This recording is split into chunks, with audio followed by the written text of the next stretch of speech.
Oke. Record ya. Oke.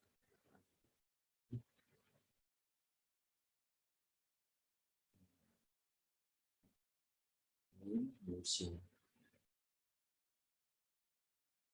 Ini judulnya Dream.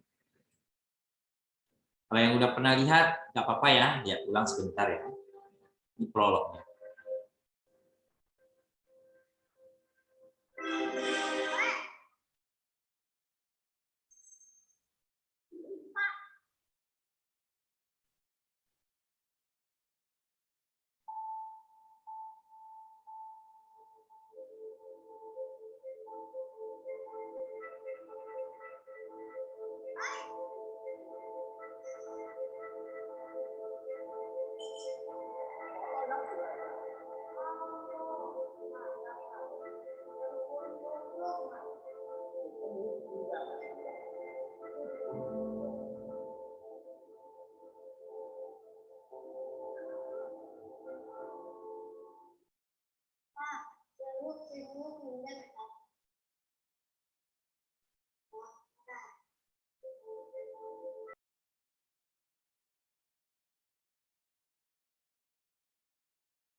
Oke, itu prolog ya.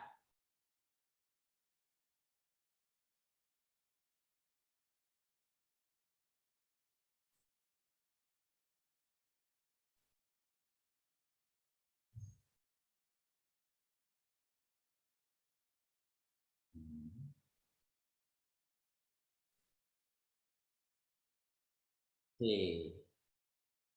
Ya, jadi kalau kita lihat intisari dari cerita tadi adalah ada seorang anak ingin membeli sebuah teleskop ya untuk mimpinya, tapi sudah nabung saya sampai mengorbankan banyak hal, tapi tetap nggak bisa beli karena uang ada inflasi ya. Itu iklan supaya orang untuk melakukan investasi di Thailand ya, dimana iklan itu sangat bagus sekali ya. Coba lihat ada chat ya. Oh, baru penayangan video. Iya, baru penayangan video. Prolog ya.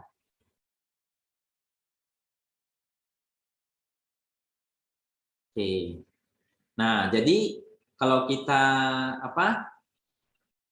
seni dari sebuah fundamental itu untuk money management ya, itu terbagi menjadi sebenarnya seni dalam fundamental itu ada 3 step ya, 3 tahapan. Biasanya saya sebut dengan sebelum investasi, ketika investasi, dan setelah investasi. Apa sih yang akan dilakukan oleh seorang fundamentalis? Nah, bagi yang sudah pernah ikut dari awal, ya mungkin sudah sering, mungkin sudah tahu ya bahwa tahap yang awal itu adalah pre-investing stage, di mana kita itu perlu memperhatikan hal-hal sebelum kita melakukan investasi di saham, yaitu analisa kualitas, ya. Mungkin bisa ngulang ya, agak perhatikan PSP, bisnis, SWOT, value chain, TQM, BCG. Nah, tapi kalau bagi yang masih baru di BBK, tidak usah khawatir ya. Kenapa? Karena di BBK sudah ada recorded. Jadi tinggal minta aja sama si Caca, Caca bisa kasih videonya. Itu bisa ditonton di rumah, ya kan? Kapanpun mau bisa dipelajari lagi gitu ya. Nah, kemudian ada analisa kuantitas ya. Itu yang terakhir itu mempelajari tentang rasio-rasio, harus mengerti dan bisa menghitung nilai intrinsik. Nilai intrinsik terakhir sudah bisa hitung sejak ada BBK TOOLS ya. Ada sekaligus screening di dalam, seharusnya itu adalah pelajaran kuantitas, tapi karena kemudian itu kemarin ada request, jadi digabung di pas pembelajaran BBK TOOLS. Nah, ini mungkin bisa. Harapannya semua orang BBK udah bisa menghitung nilai intrinsik semua sih. Nah, kemarin udah kita coba juga dan memang sudah bisa. Nah, tips dari pre-investing stage itu adalah perhatikan kualitas lebih penting daripada kuantitas. Dan investasilah di perusahaan yang akan menguntungkan di masa depan. Jadi bukan lihat masa saat ini untungnya gede, besar gitu ya, tapi kira-kira di masa depan masih bisa untung lebih banyak nggak? Nah, kalau bisa lebih banyak, itulah investasi yang terbaik ya bagi seorang fundamental. Ya, itu fokus tipsnya ya. Nah, kemudian kita masuk ke tahapan investasi. Nah, tahapan investasi itu ada namanya screening. Di mana pertemuan bulan lalu kita sudah diajarkan gimana cara screening secara fundamental. Nah, di dalam screening kita dituntut ya, kita harus buat dulu perencanaan, planning. Ya, planning saham apa, syarat-syaratnya apa yang mau kita invest. Jadi kita harus make the rules of self investing. Nah, kemudian kita pakai screenernya BBK ya untuk screen saham mana yang benar-benar cocok sesuai dengan kriteria saham yang telah kita buat. Nah, setelah kita buat, nah kita sebelum kita invest total langsung, nah ada lagi satu lagi terakhir yaitu money management. Jadi bukan cuma TA saja yang memiliki money management, ya, tapi fundamental juga memiliki money management. Dan money management sendiri sebenarnya bukan cuma di TA dan FA, tapi di kehidupan kita juga perlu namanya money management. Ya, apa sih money management itu? Money management itu sebenarnya mengatur, ya, mengelola uang. Kita terima uang masuknya berapa? Kita budgeting, keluarnya berapa? Keluarnya untuk apa? Keluarnya mungkin bisa macam-macam ya. Keluarnya mungkin bisa di pengeluaran belanja harian kita, gitu ya. Mungkin ada anggaran untuk pengeluaran, portofolio investasi, tabungan, asuransi, ya di sektor cicilan dan sebagainya. Itu perlu kita atur, ya, termasuk portofolio investasi di dalam. Dan portofolio investasi nggak cuma di saham, ya, bisa aja di bonds dan yang lain, ya. Nah, untuk hari ini akan kita bahas lebih lanjut lagi dan lebih dalam lagi nanti, ya. Jadi yang kita pelajari itu terutama fokusnya itu di money management saham tentunya ya, tapi kita tidak boleh mengabaikan money management yang umum. Nah, apa sih fundamental atau landasan dasar dari money management? Landasannya adalah seperti ilustrasi gambar yang ada di PowerPoint. Kita sudah tahu bahwa investasi itu tujuannya adalah supaya kita untung. Tapi ketika kita ingin untung itu, banyak sekali kendala yang kita hadapi dalam money management di pasar modal. Ya, pernah nggak ini kenapa ya fundamentalnya adalah bagaimana cara mengelola uang supaya di masa depannya akan semakin meningkat, ya. Mengapa ini diperlukan? Ya, ini diperlukan karena kalau kita lihat ya, saham itu kan sangat fluktuatif dan penuh risiko. Ya. Jadi oleh karena itu kita harus bisa mengelola uang kita itu beserta dengan risiko ketika kita investasi. Nah, itulah mengapa kita memerlukan money management. Ibaratnya orang yang sedang maraton, Ya, orang yang sedang lomba lari maraton itu seperti orang yang sedang investasi.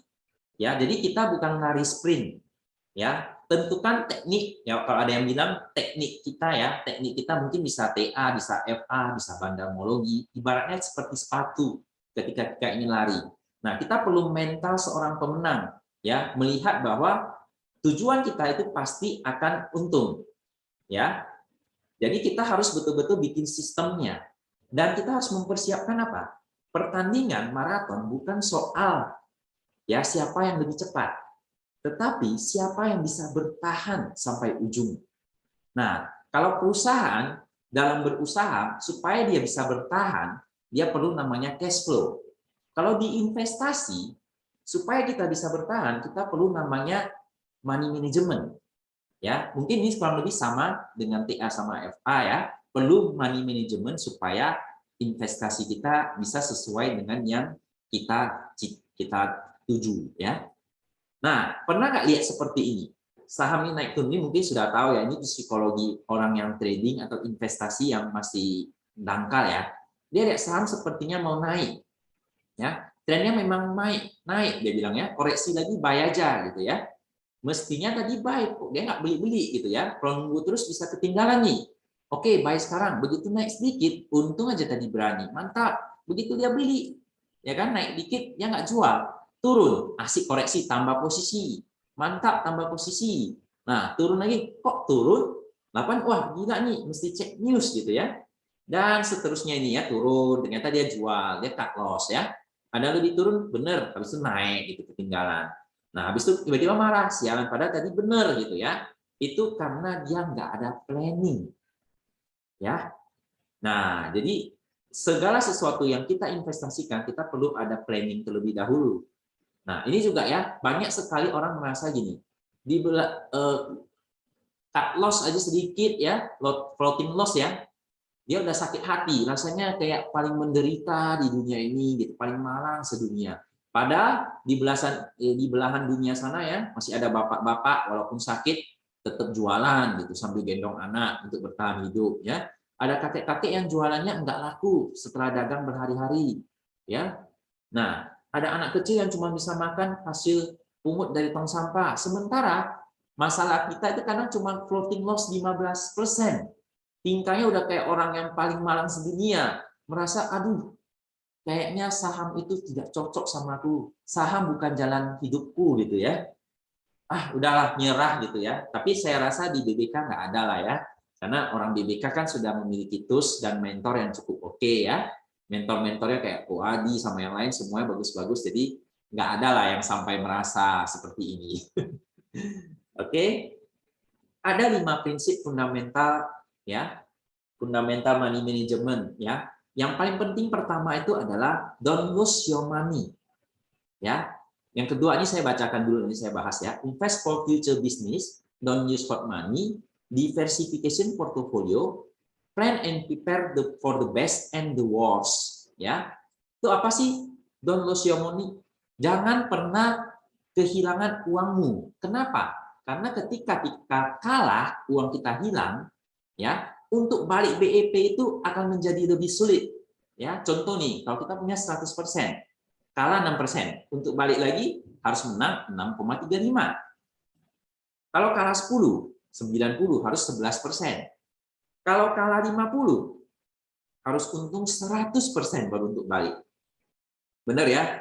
Nah, oleh karena untuk naik lagi itu susah, jadi aturan nomor 1 adalah jangan pernah kehilangan uang, ya. Sebisa mungkin atau seminimal mungkin. Itu adalah ciri pertama. Yang kedua adalah tipsnya seperti yang tadi adalah invest for the future business value. Ya, kita investasi bukan untuk bisnis yang perusahaannya untung sekarang. Ya, makanya kalau di kualitas itu pernah dibilang perusahaan yang untung sekarang belum tentu pasti menjadi investasi yang berhasil. Begitu sebaliknya, perusahaan yang keuangannya, performanya jelek, belum tentu akan selamanya jelek dan pasti menjadi investasi yang gagal. Ya, karena ada perubahan bisnis. perubahan bisnis masa depan itulah yang kita pentingkan. Jadi kita perlu menginvestasikan uang kita untuk future bisnis, bahwa bisnisnya bisa labanya meningkat di masa depan. Itulah yang kita pegang. Ya. Kemudian, don't use hot money. Kenapa? Hot money itu adalah uang-uang yang kita pakai untuk keperluan kita dalam 1 bulan ke bawah atau 3 bulan ke bawah. Jadi uang ini uang panas, cepat pergi masuk keluarnya. Ya, kalau itu terjadi, pikiran kita itu tidak tenang. Dalam investasi, kita terpaksa cut loss atau misalnya terpaksa jual karena kita butuh uang itu. Nah, ini kategori adalah don't use hot money. Ya, kalau kita dengan hanya dengan uang dingin kita pakai, maka kita tidak terpengaruh oleh situasi. Waktu itu menjadi teman. Kalau kita use hot money, waktu itu menjadi sebuah musuh ketika kita investasi saham. Ya, jadi ini aturan nomor 3. Aturan nomor 4 adalah diversifikasi portofolio. Ya, di sini mungkin bisa lihat ya, ada diversifikasinya, ada preferred stock, ada high stock dividend, ada saham itu nggak cuma di satu bidang, nggak cuma healthcare, tapi ada telekom, ada energi. Kenapa? Kalau sektor itu lagi jelek, kita hanya taruh di satu sektor, maka kerugian kita akan sangat-sangat dalam. Makanya itu kita perlu diversifikasi supaya lebih aman, ya, lebih konservatif. Nah, yang terakhir adalah kita harus bisa merencanakan dan bersiap untuk kebaikan yang terbaik dan yang terjelek. Disitulah mengapa kita perlu namanya money management, ya. Plan and prepare for the best case and the worst case. Ya, jadi cuma saham ini pasti untung 50%, 100%, tapi nggak mikirin ruginya mungkin bisa hangus semua ya total. Bisa aja seperti itu. Jadi kita perlu ada namanya perencanaan dan persiapan. Nah, terdapat 3 cara money management yang paling umum. Ada lump sum, ya, semuanya langsung 100%, ya, dollar cost averaging, ada averaging up and down. Ya, kita akan bahas satu-satu. Tapi pada umumnya saya merekomendasikan ya saham itu kalau awal-awal money management itu kita hanya pakai 10% per saham. Jadi saya recommended 10 saham saja maksimal yang kita kelola ya. Hanya 10 saham saja portofolio supaya gampang ya. Nah, jadi kalau dibilang lump sum bukan berarti semuanya 100% kita taruh sahamnya, tapi 10% per saham. Ya. Ya, lump sum. MM10 ya kita anggap ya. Nah, lump sum ini paling bagus ya ketika market itu sahamnya tidak akan turun lagi ataupun kalau turun hanya sedikit, prediksinya ke depannya pasti naik tinggi sekali. Itu mungkin teknik yang paling pas itu adalah lump sum. Ya, 100% kita taruh dia turun sedikit kemudian naik 100%. Ya, untungnya pun berlipat-lipat. Tapi yang namanya market apa bisa kita menebak itu pasti naik? Ada nggak jaminan bahwa itu pasti naik? Ya. Nah, kalau tidak ada, lump sum ini orang punya kelemahan. Kelemahannya adalah ketika turun, dia juga turunnya dalam dan dia agak sulit untuk mengembalikan posisi. Jadi lump sum ini hanya cocok untuk saham ini pasti naik 100% tinggi. Kalau turun hanya sedikit, kita yakin banget atas saham itu boleh pakai lump sum. Ya, tapi saya tidak merekomendasikan karena cara ini sangat beresiko. Ya. Keuntungannya bisa maksimal, kerugiannya juga maksimal. Itulah lump sum. Ya. Cara kedua adalah dollar cost averaging. Ini juga termasuk teknik money management. Ya, kita beli terus berkala.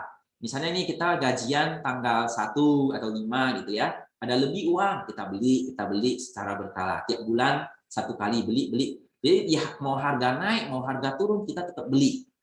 Itu namanya dollar cost averaging. Nah, cara ini ya akan membeli saham ya yang tujuan akhirnya itu naik, tapi rata-rata. Jadi resikonya menengah, keuntungannya juga menengah.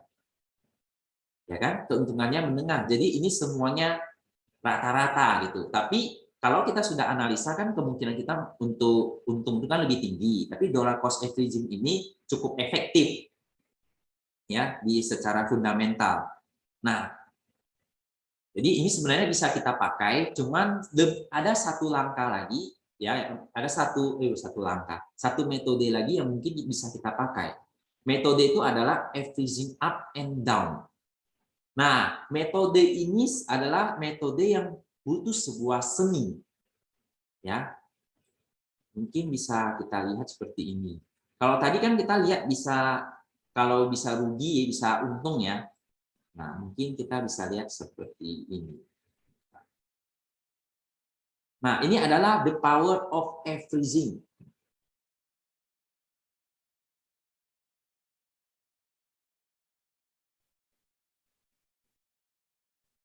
Ya, kekuatan dari averaging.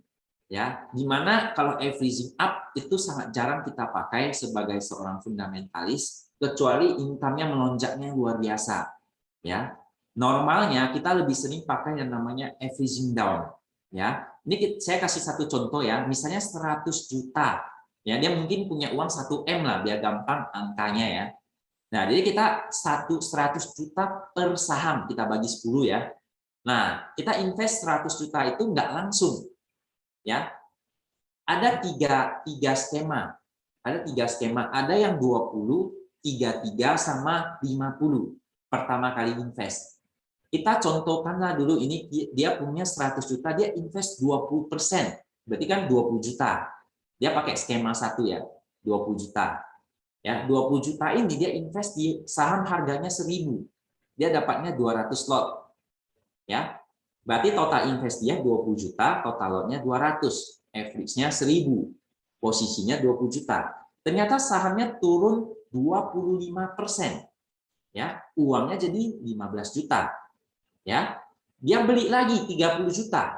Ini namanya averaging down. Ya, dia beli lagi 30%, harganya 750. Berarti dia dapat lotnya 400, total dia invest 50 juta. Ya, total lotnya jadi 600. Average-nya jadi 833. Posisinya saham 45 juta. Berarti dia rugi 5 juta atau 10%. Ya, kenapa jadi 10%? Ya karena 20 juta turun 25% dibantu dengan averaging down tadi. Ya, harga rata-ratanya turun. Nah, seandainya saham itu naik kembali, harganya jadi 1.000 kembali. Ya, berarti uang yang dia pegang itu berdasarkan lotnya itu kan 600 lot. 600 lot dikali harga 1.000. Jadi 60 juta. Ya, total invest dia 50 juta. Ya, berarti posisinya dia untung 10 juta. Artinya dia untung 20%. Inilah yang dinamakan teknik money management averaging down. Ya. Ketika harga turun, naik kembali, itulah paling efektif untuk averaging down. Jadi bentuknya seperti huruf V. Minimal dia ada turun, ada naik. Ya. Itulah kekuatan dari averaging down. Jadi kita kan nggak tahu saham itu kemana. Kalau dia nggak turun lagi, berarti kita dapatnya lebih sedikit. Tapi kalau dia turun kemudian naik, ya itu kita untungnya lebih tinggi lagi untuk kekuatan averaging down tadi.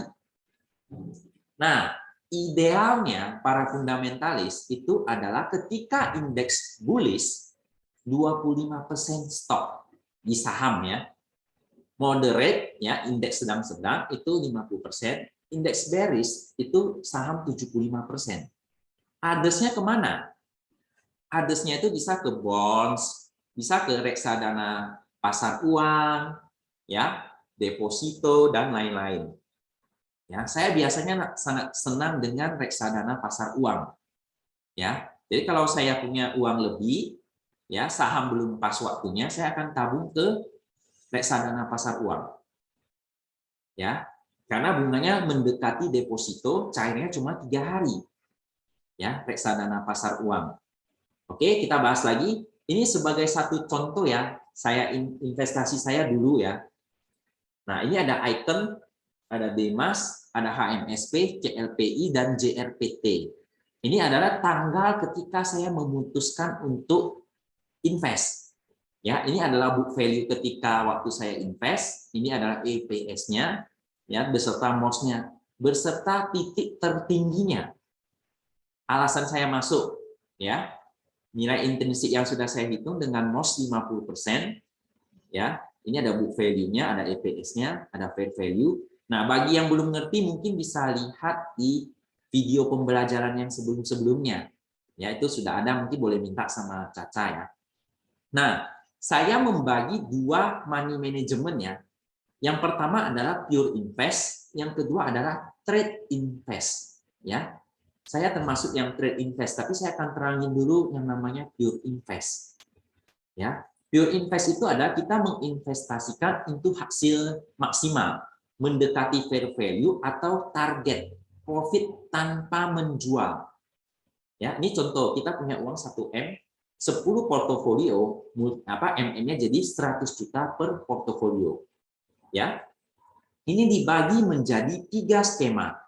Ya. Skema 1 adalah ketika kita dapat saham, itu MOS-nya itu kecil dari 25%. Ya, saya rekomendasi MM yang pertama dikucurkan itu adalah 20%. Stake 1. Ketika kita invest pertama hanya 20%.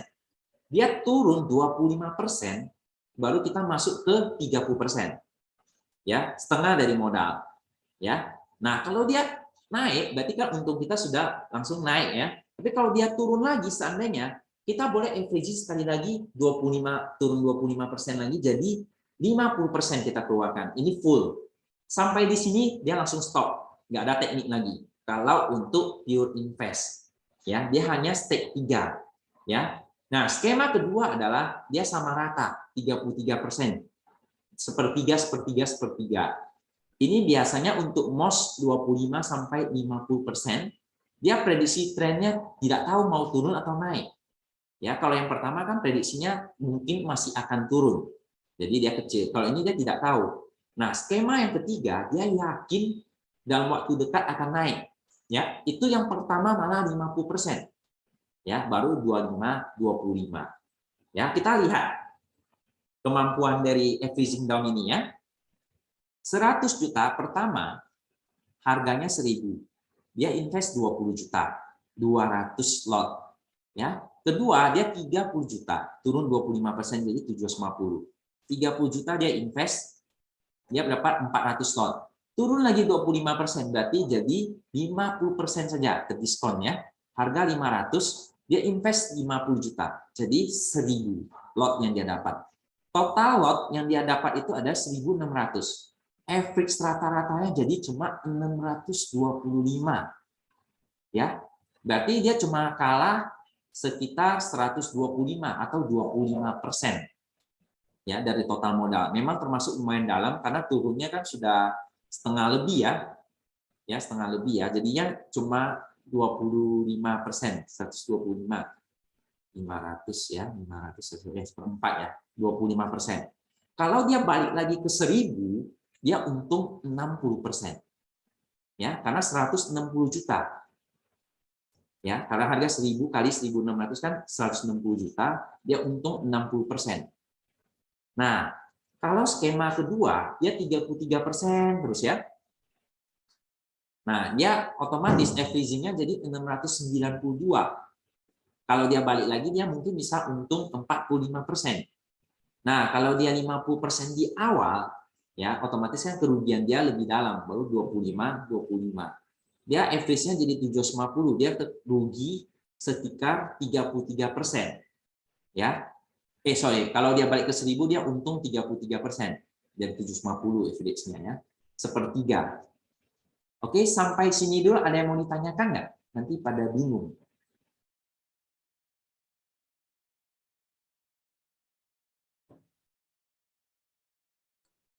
Kayaknya masih ini belum ada yang nanya ya, belum ada yang nanya ini karena bingung atau karena udah ngerti ya. Atau dua-duanya. Ya, biasanya kan cuma dua ya, satu bingung, satu belum ngerti ataupun bingung apakah ngerti apa belum gitu ya. Kalau nggak ada mungkin lanjut lagi ya Om Kris ya. Boleh, boleh, boleh. Ya, jadi intinya adalah averaging down ini adalah jurus yang ketika kita meminimalkan kerugian kita kalau lagi turun, tapi kita berharap pasti dia akan ada kenaikan. Intinya dari itu.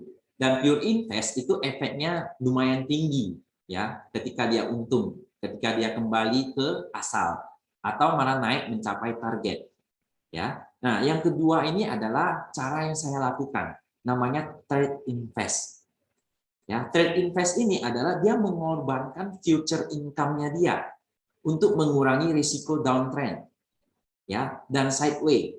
Ya, dia turun sekecil apapun dan ada kenaikan, dia bisa saja untung. Ya, jangka panjang setiap turun ada naik, ya, sesuai dengan planningnya dia. Ketika dia hit, dia membukukan keuntungan kecil, tapi ketika dia naik mencapai target, keuntungannya mungkin tidak sebesar yang pure invest, tapi resikonya menjadi lebih kecil, jauh, ya.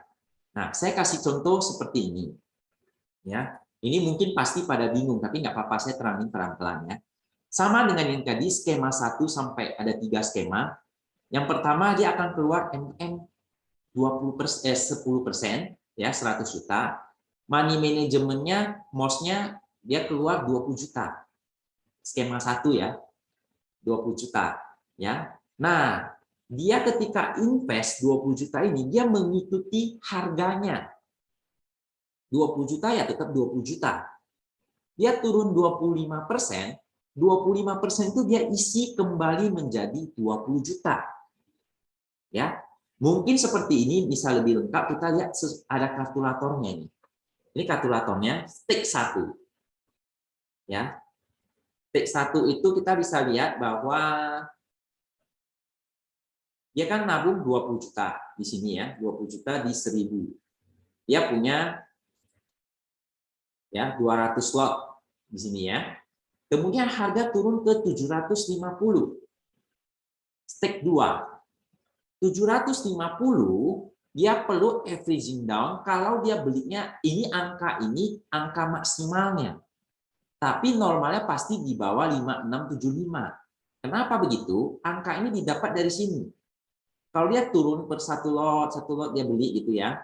Totalin semua ya, itu harganya 5675. Tapi aslinya itu angkanya pasti lebih kecil daripada ini. Ya. Ini asumsinya saja, berarti lotnya dia tambah 66. 66 ini adalah angka terkecil lot yang dia dapat. Kalau misalnya apa, dia mungkin bisa dapat lebih daripada ini. Ya, tapi biasanya lotnya akan tetap ke 66. Ya, dia belinya mungkin averaging down-nya ini bisa angkanya lebih kecil, tapi lotnya tetap 66. Kenapa? Karena lot 66 ini adalah lot 266.750. Modalnya akan balik ke 20 juta kalau kita kalikan, kurang lebih ya, 20 juta. Ini trade invest ya. Jadi jumlah averaging down-nya lebih kecil. Tergantung dia hanya jaga modalnya 20. Jadi ketika harga 1000, dia punya saham itu portofolionya 20 juta. Ketika turun ke 750, dia tetap jaga 20 juta. Ya, turun ke 500, dia jaga lagi 20 juta. Jadi penambahannya makin tinggi, 8 juta. Ya. Dia punya lot 400 lot. Naik lagi, turun lagi. Ya, ke 250. Modalnya nambah lagi 13 juta untuk jaga 20 juta. Turun lagi sampai 50. Dia butuh 4.000 lot, dia tambah 3.200 lot sampai ke harga 50. Ini contoh ya. Ini contoh ya.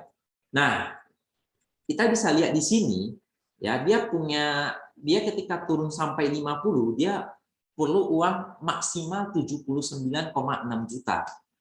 Ya, total lot yang dia punya 4.000. Rata-ratanya 199.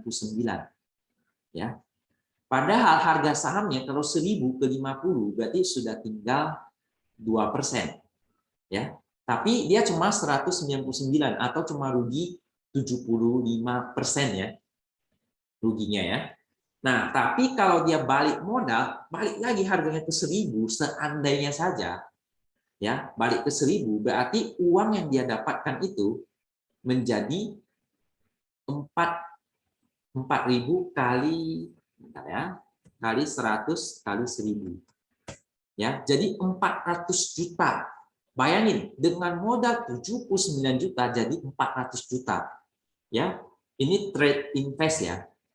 Nah, tapi itu dia nggak seperti ini juga. Itu kalau dia pakai pure invest waktu naik. Kalau dia pakai trade invest, modalnya naik balik ke 1000, dia tetap akan jadi 20 juta. Ya, jadi dia akan geser lotnya balik lagi, jual. Ya, jadinya 1000 balik. Begitu sebaliknya, ketika dia naik, ya,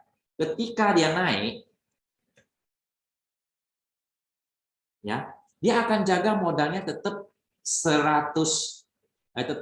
20 juta, ya. Jadi kalau naik, uang ini akan dia dapatin, ya, tapi nilai lotnya itu dia tetap akan jadi 200 juta. Semakin naik dia, uang yang dia dapatkan itu sebelah kanan yang di zoom ini, ya, tapi nilai portofolionya tetap 20 juta. Kita bisa lihat ya, kalau dia di posisi 1000 jadi 2000, ya, dia dapat 13 juta plus 20 juta. Normalnya kan harusnya kan uangnya jadi 40 juta. Dia jadi 34 juta lah kita ngomong, 34 juta, ya. Berarti dia mengorbankan keuntungan dia yang 6 juta, tapi resikonya jadi kecil. Itu namanya trade invest. Nah, trade invest inilah cara yang saya pakai, ya. Jadi dia mau turun pun, mau naik pun, selama dia ada turun dan ada naik, ya, ada bentuk V, itu kita tetap akan nikmati cuannya. Tergantung settingan kita, mau turun berapa persen, mau naik berapa persen, itu bebas. Tapi pada umumnya, semakin range-nya makin banyak, ya, itu semakin untung. Ya, tapi keuntungannya semakin kecil, semakin sering. Kalau range-nya kecil, semakin sering, tapi untungnya kecil. Range-nya panjang, semakin lebar untungnya, tapi frekuensinya semakin jarang. Nah, kita perlu sesuaikan. Biasanya itu caranya dengan baca data hitungan kita kurang lebih naik turunnya. Nah, inilah cara yang saya pakai biasanya, ya. Trade invest, ya. Nah, yang kedua adalah kita kasih contoh adalah 33%. Ya, 33%-nya adalah kalau MOS-nya 25 sampai 50. Ya. Di sini kita bisa lihat dia butuh uang sampai 99 juta untuk averaging sampai 50. Ya. Nah, mungkin average-nya jadi 400. Nah, kalau yang 50% di awal 50 juta, dia jaga modal 50 juta sampai 25% dia udah nggak punya uang lagi. Ya, udah mati di sini, udah mentok ya. Nah, berarti mungkin bisa lihat di kalkulator stake 5 ya.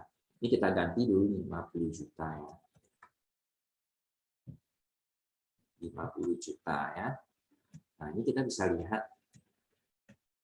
Ini kan dia pakai 50 juta pertama. Yang kedua dia pakai 14 juta. Yang ketiga dia pakai 20 juta. Yang keempat, nah dia sampai ke angka 368 ini, uangnya sudah habis, sudah 100 juta. Nah, kalau udah posisi seperti ini, berarti dia udah nggak boleh averaging down lagi. Tapi kalau dia mau averaging down ya dia harus tambah modal. Ya, seperti itu ya. Ini MM sudah mentok lah. Ya, dia dibiarkan, berarti dia gagal menganalisa saham itu. Kalau dia mau rombak atau mau nambah, ya itu bebas. Mana tahu ada rombak, itu bisa terserah si yang melakukan investasi ya, mau tambah apa enggak ya. Tapi normalnya kalau menurut MM ini udah nggak bisa invest lebih lanjut. Nah, jadi dia hanya menjaga modal ya. Kalau mau naik mau turun tetap 50 juta. Ya, semakin tinggi dia angkanya ya semakin seperti pedang bermata dua, itulah trade invest. Nah, ya, tapi file ini semua akan saya bagikan nanti, jadi tenang aja. Nanti ada yang bingung mungkin boleh bertanya juga. Om Kris, boleh saya nanya dulu nggak, karena Ya, saya bingung. boleh. Nah, oke. Ini kan ada 3 skenario ya, 1, 2, 3. Saya nanya yang satu aja ya. Benar nggak di sini maksudnya sih sekarang modal saya 100 juta, ya kan? Modal 1M, MM 100 juta. Oke, 100 Satu saham. juta nih. Berarti pertama-tama saya keluarkan ya 20 juta ya, berarti 20% dari 100 jutanya ya. Iya. 20 juta saya beli dong saham saham ini dengan harganya 1.000. Benar. Berarti saya dapat dong 200 lot, ya. Betul. Ternyata harga ini dia turun. Iya. Dari 1.000 dia turun jadi 750 harganya nih. Iya. Artinya dia turun 25% dari harga awal. Ya, maka saya berarti otomatis kan floating porto saya nggak 20 juta ini kan turun dong ya. Betul. Jadi saya perlu beli sejumlah lot supaya porto saya masih tetap 20 juta value-nya. Benar. Gitu. Benar. Oke, kalau begitu sekarang ini, kalau saya punya 200 lot, ya dia turun ke harga 75, berarti floating saya 15 juta dong, benar nggak? Si floating portofolionya Iya, 14-an ya. Oke, 15 juta. Berarti saya perlu keluarkan 5 juta, ya lebih kurang 5,6 lah istilahnya. Saya perlu keluarkan 5 juta untuk membeli sejumlah lot, Ya. biarnya kelihatannya tetap 20 juta, maksudnya seperti gitu. Benar. Oke, karena saya lihat, kok belinya 66 lot, sedangkan kalau 66 lot nih saya beli, dikalikan harga 75 kan, benar kan? Iya. 750 saya kalikan 66 lot, ya itu kan 495, ya berarti lebih kurang 5 juta dong kan?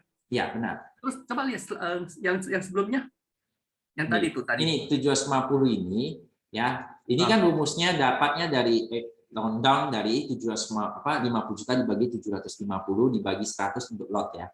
Jadi memang kita supaya menjadi itu 50 juta, kita akan ada 666 lot. Oke, ada ini 50 juta, yang 20 juta beda. Oh, Nah, gitu. kita set 20 juta dulu ya, biar gampang. Nah, ini kita butuh 266 lot. Oh, bukan 266 lot dia. Ya, jadi tadi kan 200 lot tambah 66 lot. Berarti kalau saya beli 266 lot nih dengan harga 66 lot, karena tadi kan sudah punya 200. Oke, ngerti. Oh, dihitung begitu ya. Berarti otomatis equity saya floating menjadi intinya adalah equity floating saya dipenuhi kelihatannya masih 20 juta ya. Betul. Itu satu. Kedua, apakah setiap kali averaging down itu berdasarkan dia turun misalnya nih dari fullnya 107 turun ke 75 averaging down sekali, turun ke sekian averaging down sekali, ataupun pakai ini kalau untuk trade invest dia bebas sebenarnya, nggak ada ketentuan harus 25%, boleh 10%, boleh 15%, tapi semakin kecil ranknya, ya itu semakin sering kejadian, ya tapi semakin tipis untungnya. Tapi semakin jaraknya makin tinggi, untungnya makin lebar dan tapi frekuensinya makin jarang. Oke, maksudnya jaraknya adalah mungkin saya beli di harga 1.000, nunggu dia turun sampai 50, baru average turun sampai 500, istilahnya turun 50%, baru averaging down. Itu maksudnya range itu jauh ya dimaksudkan. Iya, benar. Karena saya mikir gini ya, Om Chris, kalau saya averaging down kan ada garis-garisnya, oh ini di titik support, nih titik resistance, ini kan nggak tahu nih kan. Jadi berdasarkan apa? Apakah sekilas feeling atau baca laporan keuangan atau gimana ya? Kalau ini kan lebih ke money manajemennya ya. Jadi kalau kita sudah lulus sensor dari analisa kualitas, kuantitas sudah posisi murah, maka kita berani invest. Baru kita screening untuk mengecek apa yang tadi itu ya, aturan-aturan yang kita dapatkan udah oke, baru kita pakai kita kucurkan, kita invest. Oh gitu ya. Benar ya. Nah kalau kita udah invest, berarti kan prediksi kita, asumsi kita adalah yang seperti tadi fundamentalis of money management, bahwa kita akan melihat bahwa saham itu seharusnya akan meningkat di masa depan. Nah, walaupun kita nggak tahu dia sekarang posisi turun seberapa banyak dia menyelam, kita nggak tahu. Nah, jadi itulah mengapa kita lebih cenderung memakai averaging down. Oke, berarti kita juga nggak bisa tahu dia mau turun sampai kemana, tapi kita udah menganalisa by fundamental ini someday dia pasti naik ke harga segitu. Iya. Artinya boleh saya bilang gini, Om Chris, fundamental bisa menilai harga ini suatu saat akan naik ke harga tertentu di atas itu, tapi kita belum tahu dia bisa turun sampai kemana dulu. Betul. Oke, sip, thank you. Itu makanya averaging down. Averaging down ini cocok untuk saham yang turun nggak tahu sampai berapa, tapi kedepannya kita yakini akan naik. Oke, berarti Nah, kebanyakan orang para fundamentalis itu memang investnya itu seperti itu. Termasuk Lo Keng Ho, Warren Buffett, semuanya rata-rata tuh investnya seperti ini. harus Averaging down. benar-benar sabar banget kamu. Benar. Dan kita harus yakini yang kita analisa itu benar. Jadi kedepannya pasti akan naik. Kita harus yakin. Kalaupun kita gagal, masa sih 10 yang kita analisa gagal semua? Ya. Nah, jangan salah, ketika kita praktekkan ini, banyak banget uang yang nganggur dari 1M itu. Ya, karena yang kepake sangat dikit loh ini. Berarti kita hanya ambil 10% dari total uang yang mau kita investkan di saham by fundamental ini untuk satu saham ya. Nah, tapi kan dia ada 10 kan? Dari 10 Ya. itu kan semuanya ada sisa. Oke. Sisa itu biasanya aku masukin ke reksadana pasar uang atau mungkin ke bonds. Itu kan ada bunga. Jadi itu tetap mengenerate. Jadi jangan mati itu hanya taruh di rekening efek itu sia-sia banget. Nah, jadi kalau reksadana pasar uang kan gampang, cuma 3 hari cair itu. Bunganya juga Reksadana lumayan. pasar uang. Oke. Berarti di pasar uang juga ya. Di Iya, reksadana. itu penting banget reksadana pasar uang itu. Ya karena dia kan di obligasi ya.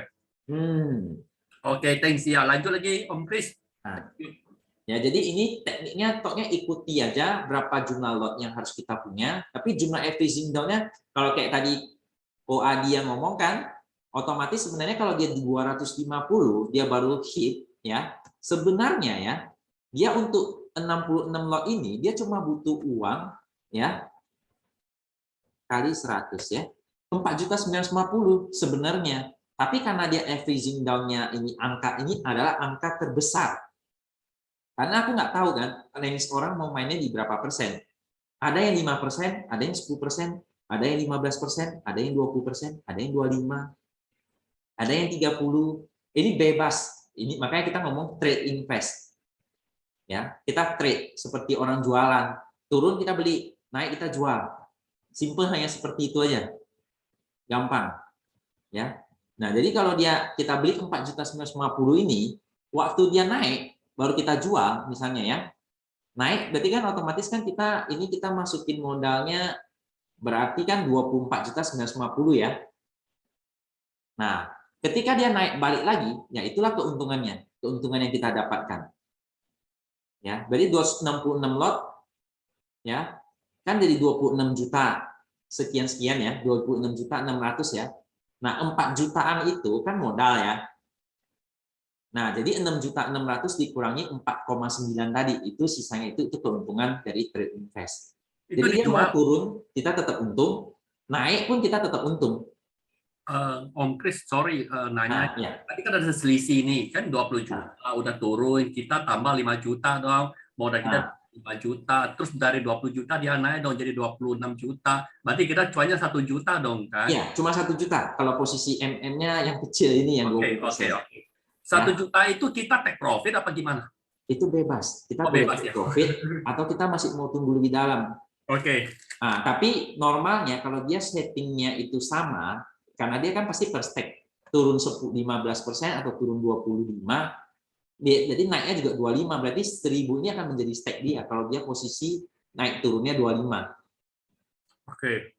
Ya, jadi 25 ini seharusnya dia take profit balik. Ya. Kan dia menggeser 20 juta balik. Jadi 266 ini balik ke 200. Nah, dia jual 6,6, tadi dia kan keluar modal 4,9. Nah, dia untung di sini sekitar 1,7 juta. 1 juta sekian ya. Nah, ya modalnya kan 2,4 2,5 lah, 25 lah kita ngomong kan. Jadi dapat 1,7 juta. Oh gitu. Nah, sekitar berapa persen tuh ya? 8%. Tapi kalau dari MM total ya memang kecil sekali ya. Ya. Ya, kita kan hitung persentasenya kan. Ya, tapi dari modal dia invest memang ini cukup lumayan lah, cukup oke lah. Oke. Dia nggak harus 25% loh. Dia mungkin ada yang 10% jadi satu stake. Oh ya, Ini 22%. dia udah averaging down gitu ya. Nah, jadi 800 ya averaging down lagi. Jadi 250. Nah, kayak gitu dia. Pokoknya ngikutin modalnya aja. Itulah mengapa kadang-kadang kan pemerintah pernah bilang, saham lagi turun, kalian ngeluh-ngeluh. Seharusnya saham lagi turun, kalau kalian mau sukses, kalian beli dong. Bener kan? Si Sandiaga Uno pernah ngomong juga itu kayak gitu tuh. Kan Ya, tergantung kalau saham apa juga, kan nggak semua saham tumbuh kita beli. ya tergantungnya kan kalau maksudnya kalau normali sudah dia berani invest di situ, dia sudah analisa, kalau turun harusnya beli gitu. Jadi kalau naik bisa jualan. Mereka Konsepnya kebalik ya, seperti itu. naik beli, turun jual ya. Makanya kalau tiap turun beli, kalau naik jual. Ya kayak gitulah. Itulah secara Berarti fundamental. dia istilahnya sih di sini dia lakukan balancing oh ya. Oke. Nah, Apakah setiap yang di averaging down selalu harus jual kalau sudah naik? Tidak harus.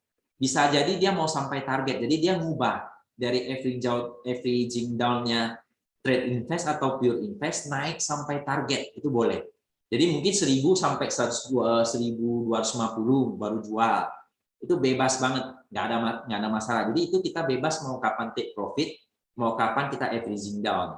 Tapi normalnya, ya ini salah satu cara supaya kita tersistem, kita harus tentukan berapa gitu. Nah, di mana saya sarankan paling tidak 10% ke atas.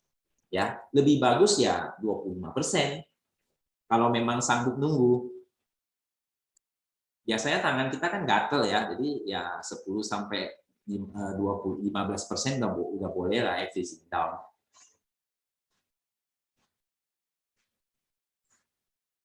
Itu yang contohnya tadi kan MM 20% ya. Kalau MM 50% ini lumayan loh mau jaga loh. Ya, soalnya saya kasih lihat dulu ya.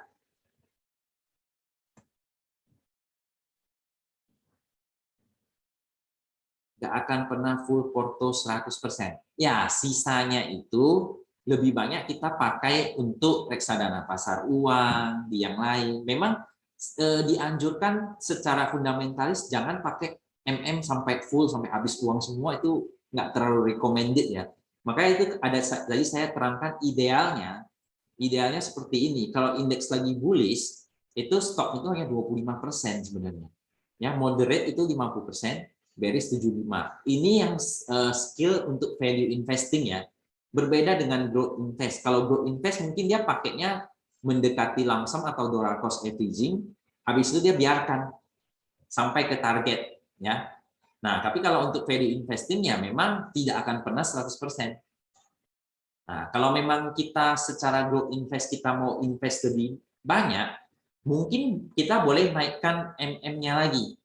Ya, misalnya nggak mau 20% jadi 50%, atau kalau kita turun lagi ya 50, 25, 25 itu udah cukup lumayan tuh. Kalau pas sahamnya turun suwe 50% turun semua, mudah-mudahan sih enggak ya. Bisa sampai pakai semua tuh hebat, tapi jarang lah. Kita pasti masih ada pegangan uang yang biasanya kita simpan lah. Untuk melirik juga mana tahu ada saham baru, ada rebalancing misalnya, kayak gitu sih. Jadi uangnya akan tambah terus sih sebenarnya kalau kalau dicermati ya. oke, Om Kris nanya nih, coba yang tadi sekian persen bullish, bearish tadi boleh. Ya, ini. Oke, nah ini kan cerita kalau market lagi bullish nih, bullish dong, ya berarti kan uang yang masuk ke saham kan dikurangi nih, tinggal Iya. 25 ya. Kalau market lagi bearish kan 75. Ya pertanyaannya sih simple ya. Menurut seorang fundamentalis nih, sekarang market ini kita di posisi mana nih? Kita Bullish, posisi moderate, apa bearish ya? antara bullish dan moderate, masih lebih cenderung ke bullish. Oh, antara bullish dan moderate. Berarti kalau kami bilang, oh ini lagi sideways, menjelang lagi coba-coba mau uptrend gitu ya. Normalnya Oke. fundamentalis kalau untuk value investing seharusnya dia kan uangnya dia tahu idealnya 25%, tapi kan dia tergantung portofolio dia. Kalau portofolionya lagi bearish ya dia tetap posisi 75. Ini kan ideal indeks kan. Tapi kalau nyatanya adalah tergantung portofolio dia. Kalau portofolionya posisi bearish ya dia tetap 75. 75 udah di dalam dari kemarin gitu ya. Ah, kalau dia posisi portofolio yang bearish, kalau ketemunya kayak HMSP kayak gitu ya, ya posisinya ya mendekati 75 dia. Oh, Aku di HMSP, MM ku sudah sekitar 50%-an loh sekarang. Ya, Oke, karena aku masuknya di posisi 1600 jujur. Ku averaging sekarang average aku di 1200. di itu ya, di rokok ya. Nah, HMSP. Ya, kalau dia maksudnya HMSP itu ya posisi udah 50. Padahal kan indeks kan bullish nih harusnya kan. Nah, ini Nah, baru saya mau nanya nih. Kalau cerita indeks kan kalau cerita ikut indeks sih berarti apakah saham yang diinvest cenderung saham penggerak IHSG. Enggak, ini hanya aturan-aturan dari fundamentalis aja, tapi praktek di lapangannya ya sesuai dengan portofolio masing-masing. Oh ya, Ini berarti bukan ideal menurut orang value investing itu sebenarnya ideal itu begini. karena kita lihat Nah, HMSP dia orang bilang gimana ya, indeks lagi naik dia tetap nggak naik gitu, berarti tetap ya, fokusnya lebih cenderung ke saham bearish. emiten yang kita invest ya. Hmm. Ya kalau kan setiap orang punya pandangan masing-masing kan Ya, mengenai rokok ini masa depannya kan suram apa gitu kan. Tapi kan ada juga yang masih masa sih rokok sampai sehancur itu kayak gitu-gitu lah. kita nggak ngerokok gitu kan. Nah, Ya orang juga mandi tapi saham sabun juga turun kan gitu kan mikirnya. iya. Makanya jadi beda-beda pandangan, beda-beda view, tapi intinya sebenarnya adalah ya di portofolio masing-masing. Dan memang benar seharusnya kalau praktek cara ini investnya itu cenderung nggak sampai 100% habis full gitu, jarang lah, Jarang. Oke, sip. jarang, sangat jarang. Tapi uang itu nggak kita inepin di sekuritas ya. Uang itu cenderung kita letakkan di reksadana pasar uang, bonds, dan sebagainya.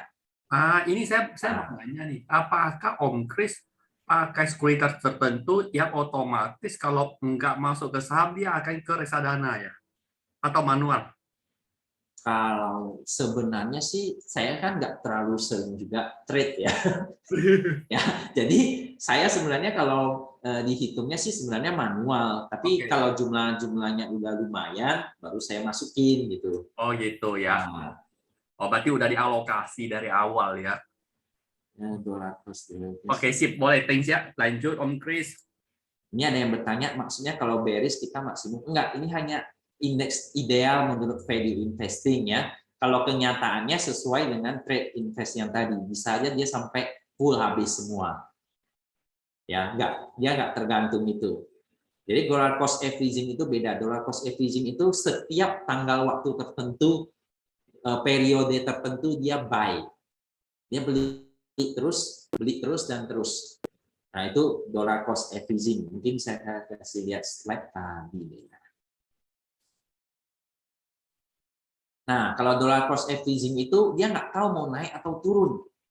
Saya pusing, tapi yang saya tahu adalah masa depan dari emiten ini bagus. Mau turun ke berapa lagi saya nggak tahu, saya nggak ngerti hitung-hitungan, pusing kali dia bilang kan. Ya udah deh, dollar cost averaging. Ini sebenarnya cara yang simple tapi cukup powerful karena kedepannya memang naik ya kemungkinannya selama analisa kualitas sama kuantitasnya benar. Ya, dollar cost averaging ini cukup oke sih skill untuk itu.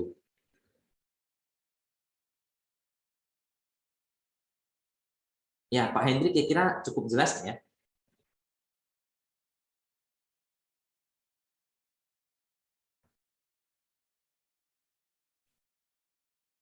Pak Hendrinya mana ya? Menghilang dia ya. Oh, Jelas. jelas. Siap. Oke. Oke. Oke. Oke, kalau sudah cukup jelas mungkin pasti bingung ya ini aku rasa ya. Tapi nggak apa-apa, kita lanjut dulu ya. Nah, ini ada satu lagi, post investing stage, yaitu setelah investasi. Hal yang perlu kita perhatikan itu apa? Kita perlu mengendalikan atau controlling. Jadi perlu monitor juga, nggak cuma lepas gitu aja. Dan evaluasi money management kita setiap 3 bulan. Walaupun dia belum hit, 3 bulan boleh kita cek lagi ya, terutama ketika laporan keuangan keluar dan laporan tahunan, semua yang kita investasikan itu kita balik lagi ke pre-investing. Analisa kualitas, kuantitas, masih cocok nggak? Sesuai nggak dengan view kita? Seperti itu caranya ya, itu seninya ya. Oke, kesimpulan pelajaran hari ini adalah sharing pelajaran hari ini adalah tahap investasi ada 3, sebelum, ketika, sama setelah ya. Simple ya. Yang pertama adalah sebelum investasi analisa kualitas dan kuantitas. Ya, ketika investasi rencanakan skenario terbaik dan terburuk. Jadi harus ada MM-nya ya. Dan serta tata cara pengelolaan keuangan ketika investasi. Ya. Ketiga, tahap setelah investasi adalah mengendalikan dan evaluasi portofolio. Ya. Nah, perlu saya ingatkan ya, kita investasi saham ini bukan sprint, tapi maraton. Siapa yang bisa bertahan, membuat sebuah sistem, berjalan, mendapatkan profit secara konsisten, itulah yang menjadi pemenang. Jadi jangan sampai kita kecapean, lupa, dan sesak napas. Ya, jadi kita perlu atur ritmenya. Ritmenya kita atur melalui money management. Ya, ada 3 money management. Yang pertama adalah lump sum, cocok untuk saham yang tidak turun lagi. Ya, jadi ini bagaikan pedang bermata dua. Kalau naik dia untungnya banyak, kalau turun dia juga dalam bunyinya. Untuk mengatasi itu, banyak orang pakai dollar cost averaging. Mau turun mau naik, kalau ujung-ujungnya naik pasti untung. Ya, itulah dollar cost averaging. Tapi dollar cost averaging nggak gitu ada seni dalam pengaturan keuangan, hanya periode waktu saja. Tapi ini cukup efektif untuk investasi sebenarnya. Ya, terutama yang bisa saving setiap bulan. Sedangkan averaging up and down ya adalah metode yang paling efektif untuk pasar yang masih akan turun tapi di masa depan akan naik.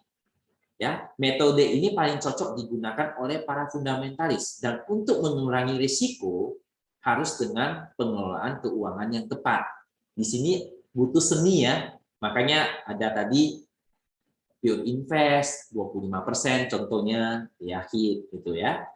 20, 30, 50 atau 33, 33, 33 atau 50, 25, 25 kalau dia yakin.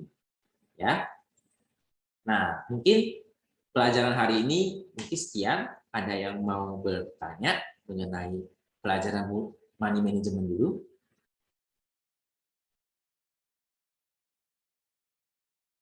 Nah, ini udah selesai dijelasin ya. Kira-kira gimana nih teman-teman, ada yang kurang ngerti?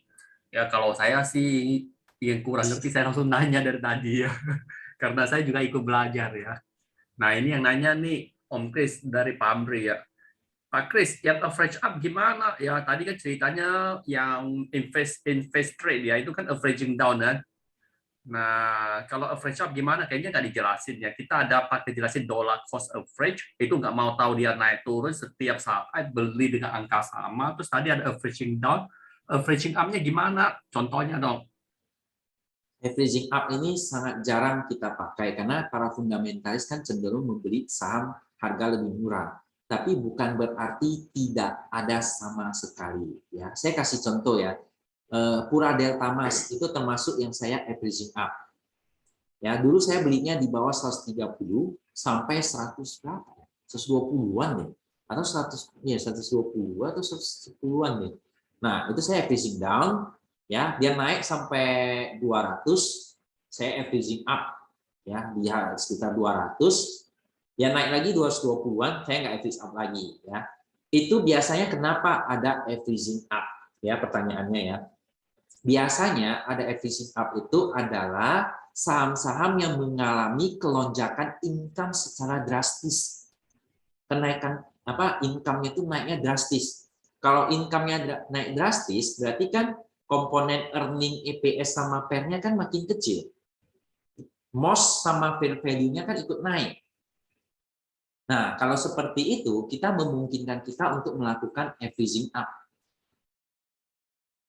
Jadi averaging up hanya berlaku bila emiten tersebut mengalami lonjakan income yang cukup tinggi. Lump sum contohnya gimana ya? Apakah sama dengan averaging up? Lump sum itu kita misalnya kita punya 1 M, MM-nya 10, berarti kan 100 juta. Nah, kita mau beli saham apa? PTBA misalnya. Ya udah 100 juta PTBA, langsung selesai satu kali aja. Turun, biarin sampai naik ke target, jual sesuai dengan fair value atau sesuai dengan targetnya. Jadi dia benar-benar nggak pakai multi MM-nya hanya sebatas 10% seperti itu, langsung total 10% itu dia kucurkan di satu saham. Ya, biasanya untuk saham yang kita cenderung yakin banget nggak akan turun lagi, baru kita beli. Atau kita yakin masa depannya akan naik dalam waktu dekat karena musiman, mungkin kayak misalnya batu bara contohnya ya, batu bara ya, lagi naik drastis bakal naik lagi ya, kita yakin kita hajar lump sum. Nah, tapi pada umumnya fundamentalis cenderung jarang memakai jurus lump sum ya. Karena mereka merasa pasti waktu naik itu ketinggian dan mereka cenderung nggak beli. Jadi lump sum ini sangat jarang kita pakai. Tapi ada juga kalau dia yakin banget nggak akan turun lagi, nah mungkin dia bisa pakai lump sum. Kalau saham trending up, apa boleh average up dan dijual sebagian kalau lagi naik? Kalau saham trending up, apa boleh average up? Boleh. Dan dijual sebagian kalau naik, ya boleh-boleh saja. Tapi kalau dia mau average up, kok dia jual? Mungkin setelah naik, dia average up, naik lagi dia jual. Kalau itu boleh-boleh aja. Bebas kok, nggak ada masalah sih. Semuanya boleh dilakukan.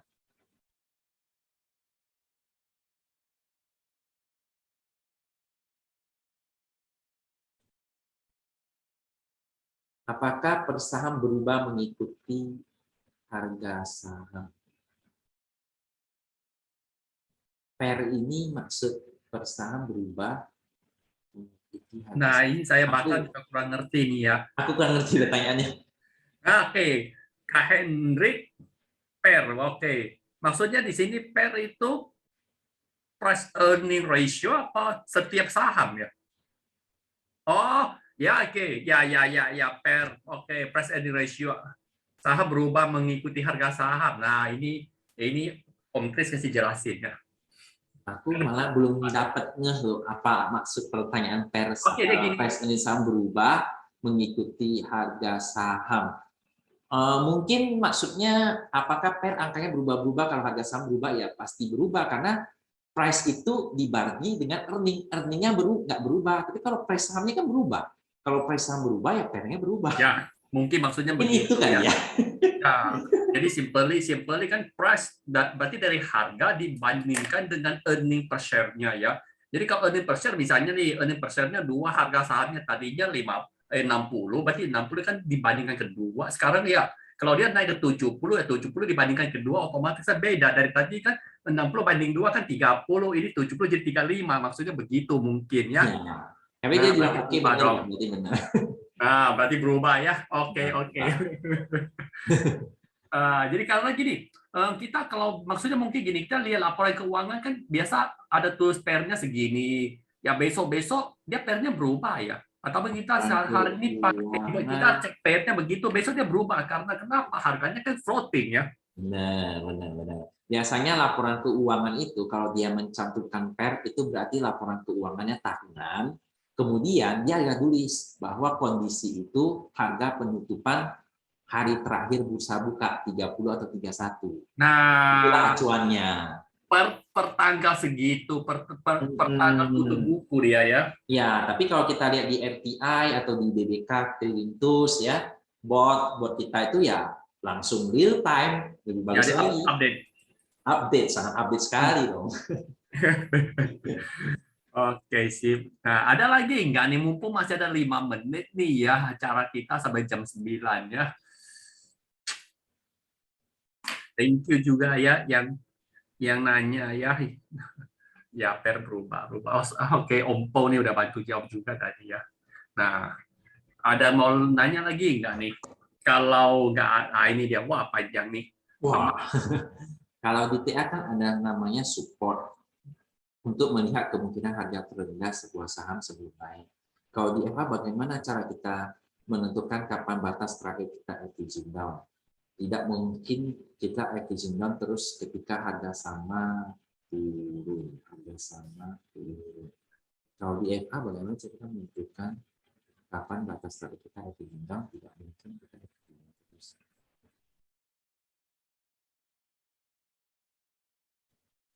Sebenarnya sih kalau di saham itu nggak ada batas averaging down sih, ya. Tapi kita balik lagi secara fundamentalnya berubah apa enggak. Kalau misalnya fundamentalnya berubah, ada namanya cut loss fundamental. Ya, ketika saham itu berubah sangat drastis dari dulunya untung-untung tiba-tiba rugi dan kita cek dia mungkin nggak bisa untung lagi ke depan. Bisa aja kita jual rugi gitu ya. Nah, tapi kalau dia tanya kapan batas terakhir kita averaging down itu tidak ada panduan, ya tidak ada panduan. Tapi yang ada panduan malah sebaliknya. kapan kita harus averaging down agak banyak ya, itu biasanya kami pakai 52 week paling turun. Itu sebagai alert titik supportnya fundamental. Jadi harga paling rendah selama setahun, 52 weekly lowest. Mungkin itu sih. Ya, kriteria cut loss adalah ketika kita membeli, kita memiliki reason, yaitu alasan untuk kita membeli saham tersebut. Ketika alasan itu hilang, berarti cut loss sudah harus kita lakukan sebenarnya. Misalnya contoh nih, kita membeli saham A, pairnya 10 dengan margin of safety. Kita harapannya pairnya itu seharusnya bisa ke 15. Ya, ternyata pairnya itu yang seharusnya positif, dia jadi rugi. Perusahaan tersebut tidak untung, malah buntung. Nah, berarti kan seharusnya kita view perusahaan ini bagus, terus kita pelajari fundamentalnya. Ternyata perusahaan ini nggak bisa untung lagi di masa depan. Ya, direkturnya kabur, larikan uang lah, gini lah, gitulah. Jadi, terus suppliernya nggak mau kasih barang karena utang dari suppliernya nggak dibayar, ya, ada kredit macet. Nah, itu cut loss bisa kita lakukan karena fundamentalnya yang seharusnya untung kita lihat ternyata bisnis di masa depan malah suram, kemungkinan besar merugi. Itu bisa kita lakukan cut loss. Tidak lagi sesuai dengan kriteria alasan ketika kita masuk. Oke, nah begini ya. Tadi kan Om Kris benar ya, Om Kris kan ada jelasin ada 3 tahap nih dalam investasi. Satu kan sebelum investasi kita analisa dulu dong kualitas kuantitasnya, ya kan kemarin kan udah ada sesi udah jelasin hal itu ya.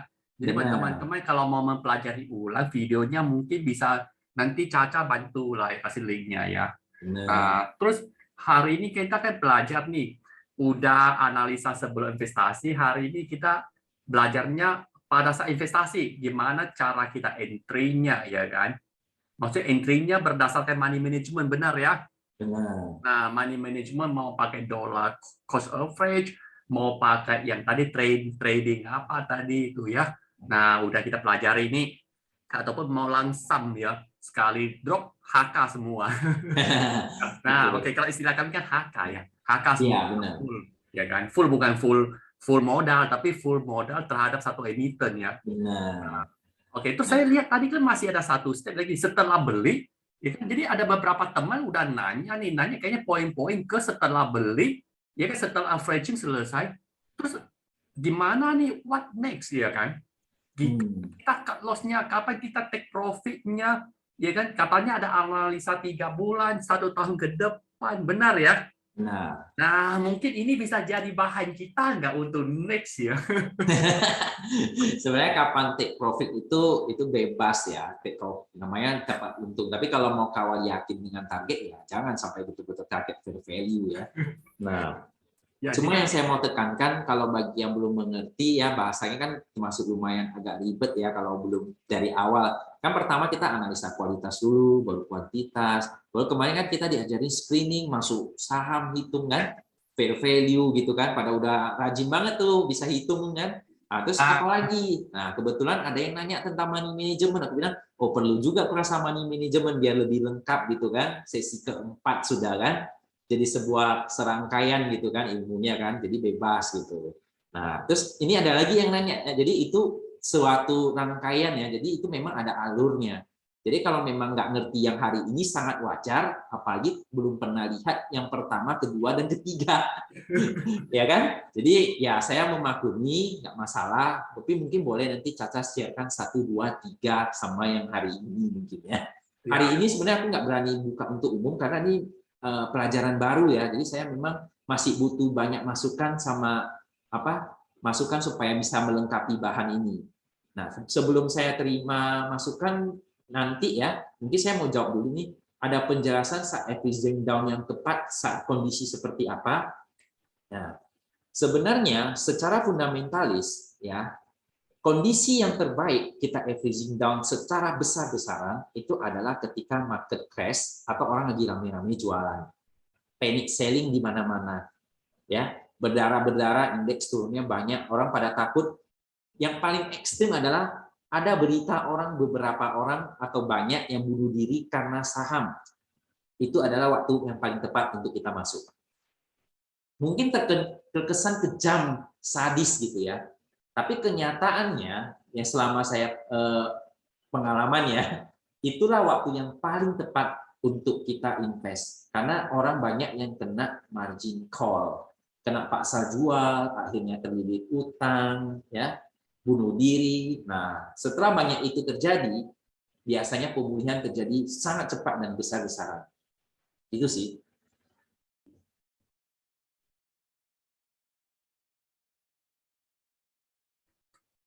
Oke, paling kurasa itu ya. Jadi, Oke, berarti ya udah ya, waktunya juga udah sampai di penghujung waktu. Ya, jadi sedikit kesimpulannya seperti udah tadi saya sebut ya, untuk sebelum beli saham investasi ada screening, nanti kita nonton dong di videonya bagi teman-teman yang member baru ya, teman-teman yang baru join di keluarga BBK ya udah pasti dong belum, ataupun teman yang kemarin-kemarin belum sempat ikut ya, silakan dinonton ya. Nah, setelah nonton akan lebih gampang mengerti materi kita hari ini ya. Oke. Terus harapan kita bukan harapan, kayaknya rencana kita next-nya mungkin kita akan bahas nih seperti tadi kan bilang setelah investasi apa yang perlu kita lakukan lagi. Jadi untuk FI ini kita ada flow-nya lengkap nanti jadinya ya. benar. Seperti itu dia Om Kris ya. Benar. Oke, jadi untuk jadwalnya nanti kita dibuat lagi ya. Oh, terima kasih Om Kris untuk sharing kita malam hari ini. Ya, thank you. Terima kasih juga ya untuk teman-teman yang telah ikut belajar di malam hari ini untuk sharing bersama ya. Oke, thank you semua. Ya, izinkan saya Thank you tutup juga. dengan salam cuantastik. Salam cuan semua. Yes.